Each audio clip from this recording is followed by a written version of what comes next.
So students, आज के chemistry के लेक्चर में हम स्टार्ट करने जा रहे हैं numericals that is based on proximate analysis.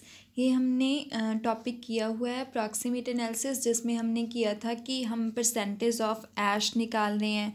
अगर हमारे पास फ्यूल है तो उसमें कितनी परसेंटेज ऐश की होगी, कितनी परसेंटेज रेजिड्यू की होगी। अगर हमने वो निकालना हो तो हम प्रॉक्सिमेट एनालिसिस का यूज़ करते हैं।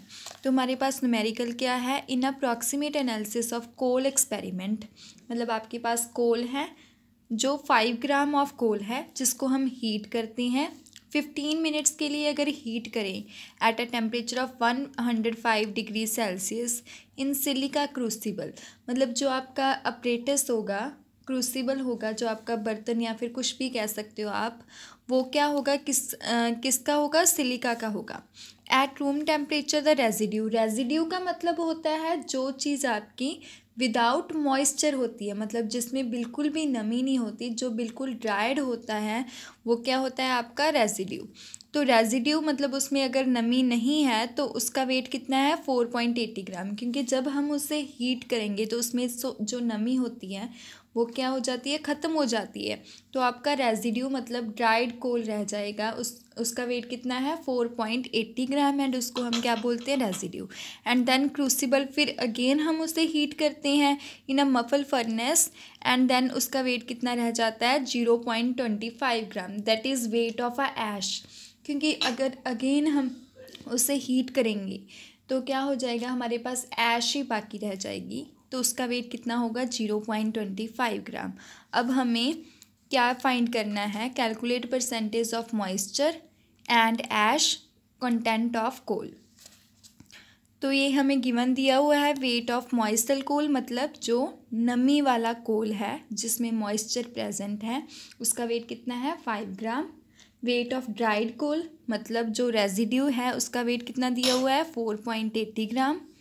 देन वेट ऑफ मॉइस्चर, अगर मेरे पास ड्राइड कोल का वेट 4.80 है, मॉइस्चर मतलब मॉइस्ट कोल का वेट 5 ग्राम है, तो वेट ऑफ मॉइस्चर कितना होगा 5 ग्राम माइनस 480 ग्राम, तो कितना आ गया 0.20 ग्राम।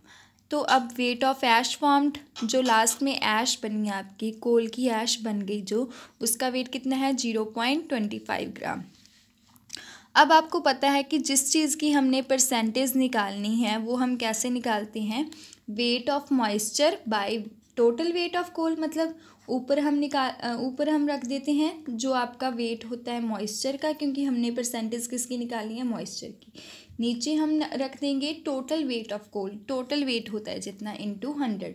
तो मॉइस्चर का वेट कितना है 0.20 by total weight of coal कितना है 5 इंटू टोटल वेट कितना है 5 इंटू 100 आ जाएगा। तो इसको अगर हम कट करेंगे 5 के साथ 100 कट करेंगे तो 20, क्योंकि 25 जो 100 होते हैं, तो इतना आ जाएगा मेरे पास 0.20 इंटू 20।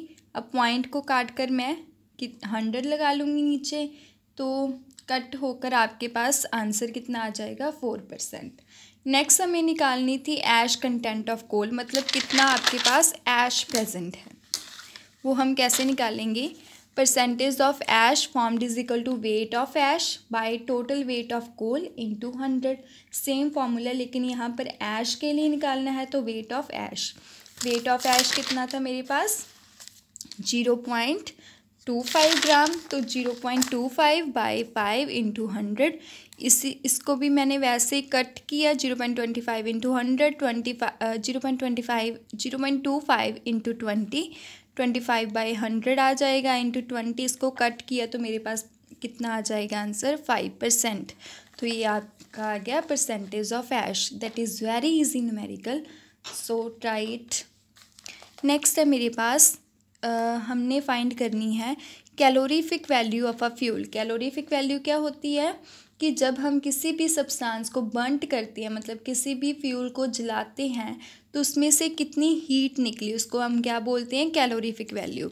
जब हम 1.05 ग्राम इतना वेट है आपके फ्यूल का, उसको हम बर्नट करेंगे तो कितनी हीट निकलेगी बाहर, उसको हम क्या बोलते हैं, कैलोरीफिक वैल्यू। मतलब कितनी heat produced by the fuel वो हम निकालेंगे अभी। तो in the excess of oxygen, oxygen वहाँ पर बहुत ज़्यादा होगी। जब हम टेम्परेचर इंक्रीज़ कर देते हैं, जो आपके वाटर का टेम्परेचर है, वाटर कैलोरीमीटर में है जो, उसका टेम्परेचर रेज़ कर देते हैं 15 degree Celsius to 18.85 degree Celsius. The weight of water हमको दिया हुआ है 1630 gram and water equivalent of water calorimeter दिया हुआ है 110 ग्राम। तो वाटर इक्विवेलेंट, ये मैंने पहले भी बताया था कि वाटर इक्विवेलेंट क्या होता है कि जब आप किसी भी मतलब कैलोरीमीटर में वाटर है, तो जब आपका फ्यूल बर्न्ट होता है वो हीट प्रोड्यूस करता है, तो वाटर है जो वो हीट अब्जॉर्ब कर लेता है। तो कितना राइज़ हुआ वाटर, उसका वेट कितना राइज़ हुआ, उसको हम क्या बोलते हैं, वेट वाटर इक्विवेलेंट। मतलब हीट गेन करने के बाद आपका जो वाटर है उसका वेट कितना राइज़ होता है, उसको आप क्या बोलते हो, वाटर इक्विवेलेंट। तो मास ऑफ द फ्यूल कितना दिया हुआ है 1.05 ग्राम। मास ऑफ वाटर कितना दिया हुआ है 1630 ग्राम। वाटर इक्विवेलेंट, इसका मतलब होता है capital W, mass of water होता है आपका कैपिटल W, एंड जो आपका ये होता है water equivalent that is small w is equal to 110 gram. And then initial temperature, मतलब पहले हमारे पास टेम्परेचर था 15 डिग्री सेल्सियस, उसको हमने कितने डिग्री सेल्सियस तक राइज कर दिया 18.85 डिग्री सेल्सियस। तो इनिशियल है 15 डिग्री सेल्सियस एंड आपका फाइनल टेम्परेचर है 18.85 डिग्री सेल्सियस। तो राइज़ कितना होगा T2 - T1, दैट इज़ मतलब कितना राइज़ हुआ टेम्परेचर 18.85 - 15, तो इतना आ गया। अब हमें निकालनी है हीट प्रोड्यूस बाय फ्यूल, तो वो किस पे डिपेंड करेगी, जितना आपके फ्यूल का वेट होगा, that is 1.05 into L calories. तो हीट गेन्ड बाय वाटर वो किस पे डिपेंड करेगी, जितना आपका वाटर का वेट होगा इंटू जितना टेम्परेचर राइज हुआ, क्योंकि जितना टेम्परेचर राइज होगा उतनी वाटर हीट गेंड करेगा ना, तो 1630 into 3.85 calories. Then heat gained by calorimeter, वो भी कितना होगा, जितना आपके कैलोरीमीटर का वाटर इक्विवेलेंट इन कैलोरीमीटर का वेट होगा इंटू आपका temperature. Heat gained by water निकाल लेनी है हमने, वो होगी heat produce by fuel into 1, मतलब जितना आपका फ्यूल का वेट है इंटू L कैलोरीज, क्योंकि हमें पता नहीं कि उसकी हीट कितनी होगी। तो 16 heat gained by water 1630 into rise in temperature, heat gained by calorimeter 110 into rise in temperature, ये निकाल ली हमने। देन टोटल हीट गेंड कितनी आ गई, इन दोनों का प्लस आ जाएगा। तो हीट, जितनी हीट प्रोड्यूस करेगा फ्यूल उतनी वाटर गेन करेगा, तो heat produce by fuel is equal to heat gained by water and calorimeter. तो ये कितना था 1.05 into L is equal to किसके इक्वल आ गया 66699.0। तो यहाँ से हम L that is calorific value, तो यहाँ से हम कैलोरीफिक वैल्यू निकाल लेंगे। तो हमने इसको कैलकुलेट किया, नेक्स्ट 105 इंटू 100 आ गया, क्योंकि यहाँ पर पॉइंट था, पॉइंट को काट कर 100 आ जाएगा, तो यहाँ से कैलकुलेट किया तो ये आपका आंसर आ गया कैलोरीज पर ग्राम।